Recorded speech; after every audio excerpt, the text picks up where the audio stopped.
Тусгаар тогтнолын талбайд Монгол Ардын хувьсгалт намынхан өнгөрөгч Бям гарагаас үлсгэлэн зарлаж эхэллээ. Нийт 17 гишүүн нойттой үлсгэлэн зарласан юм. Тэд сонгуулийг шудраг зохион байгуулах ёстой гэж үзэж байна.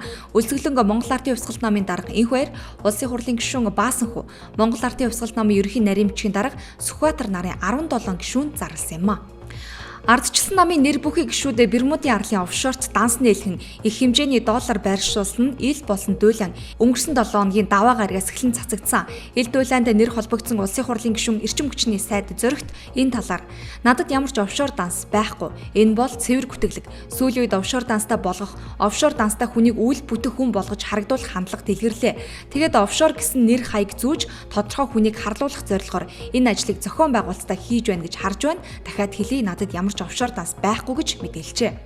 Засгийн газрын ээлжид хуралдаа өнөөдөр 16 цагт товлогджээ. Уг хуралдаанаар нийт 17 асуудал хэлэлцэж, мөн 3 асуудлаар мэдээлэл сонсох юм байна. Хэлэлцэх асуудалтай улсын хурлын нэр бүхий гишүүдийн өргөн мэдүүлсэн хуулийн төслүүд ч багтж байгаа юм байна. Улаанбурхан улаанууд өвчнөөс урьдчилан сэргийлэх зорилгоор 18-аас 30 насныхныг хамруулан вакцин хийж эхэлсэн. 5 дугаар сарын 12-ноос эхэлсэн вакцинжуулалт ирэх 5 гарагт буюу 6 дугаар сарын 1-нд дуусах юм байна. Монгол улсын ерөнхийлөгч Элбэгдорж өчигдөр Америк нэгдсэн улсын Конгрессийн төлөөлөгчдийн танхимын гишүүд ардчлалыг дэмжих түншлэлийн хөтөлбөрийн төлөөлөгчдийг хүлээн авч уулзжээ. Уулзалтанд Конгрессийн төлөөлөгчдийн танхимын ардчлалыг дэмжих түншлэлийн хөтөлбөрийн дарга Питер Роскам тэргүүтээ албаныхан оролцжээ. Монгол цэргийн жахаа уралдаан 4 дахь жилдээ их эзэн Чингис хааны талбайд өнгөрөгч Бям гарагт ёслол болж өнгөрлөө. Энэ жилийн уралдаанд нийт 31 цэргийн анги оролцсноос эхний шатанд шалгарсан 9 анги 2 дугаар шатанд дахин шалгарчээ.